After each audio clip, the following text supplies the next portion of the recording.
You probably budget your money, at least a little bit. But chances are you've never been taught to properly budget your time.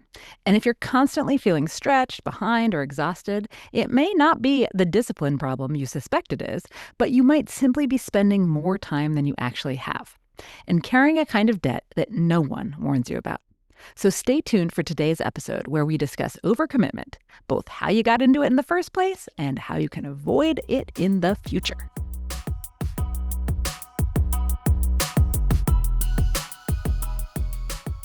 Welcome to the Do More, Stress Less podcast. I'm your host, Alexis Hasselberger, a time management and productivity coach. In every episode, I give you actionable, practical tips to help you learn to use your time in a way that feels good to you every day. No more hustling, scrambling, or struggling to keep your head above water. So let's dive in, and soon enough, you'll be doing more and stressing less.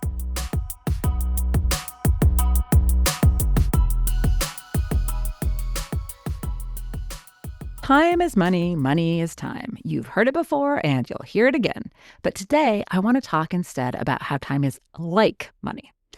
There's some really good, very simple advice about money that I think has likely been given to all kids as they leave their parents' homes and enter the workforce.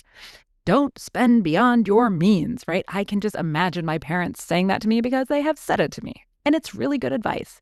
If you don't spend beyond your means, you won't rack up debt that will only be harder to pay off later. And yes, I know that in this economy and in late-stage capitalism, in a country with subpar, to say the least, social safety nets, this is easier said than done. It can be really hard to make this advice work for you if you're working a job without a living wage. But I digress. That's for another podcast episode. And so I'm going to argue that this same advice, it is true for time. Don't spend beyond your means. It's not a coincidence that we use the same verbs, spend and save, around both time and money. And here's the kicker.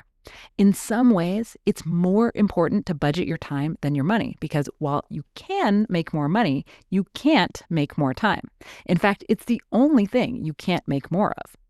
Overcommitting is like spending money you don't have.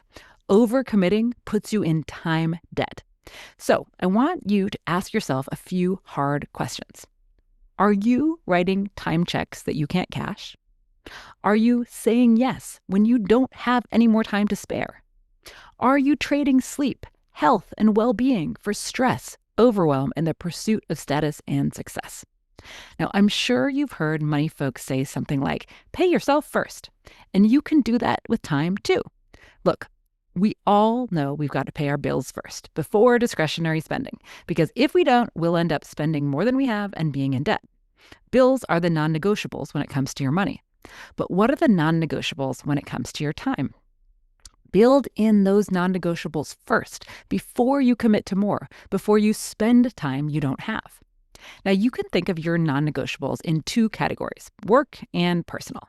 And for me, this means, well, in my personal life, it's getting at least 7 hours of sleep a night. I really prefer 8.5. Doing family dinner most nights, I'm saying we're at about 95%. Exercise on most days, maybe 5-6 days. And personal time for my hobbies, which mostly is time at the ceramic studio these days. So those are my personal non-negotiables.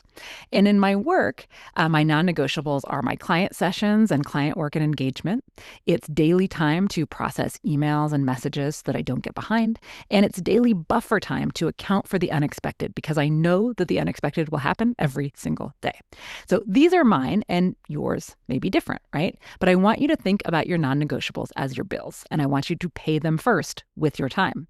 And then you can spend what's left over, but no more. So does this mean you'll be saying no more often? I mean, yeah, hell yeah, it does. But there are a lot of ways that you can do this without blowback, and I can certainly help if you need help with that. But also, does this mean that you're going to start feeling time affluent instead of time poor?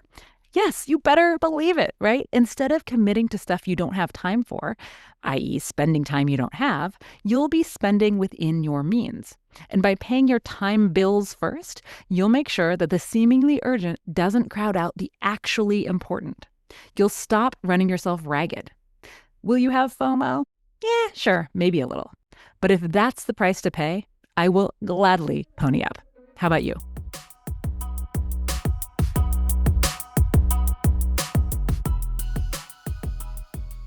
And that's a wrap on today's episode of the Do More, Stress Less podcast. If today's episode resonated with you, share this episode with a friend or two who might appreciate a little more ease in their days. I promise you won't regret doing this 30-second good deed. See you next time.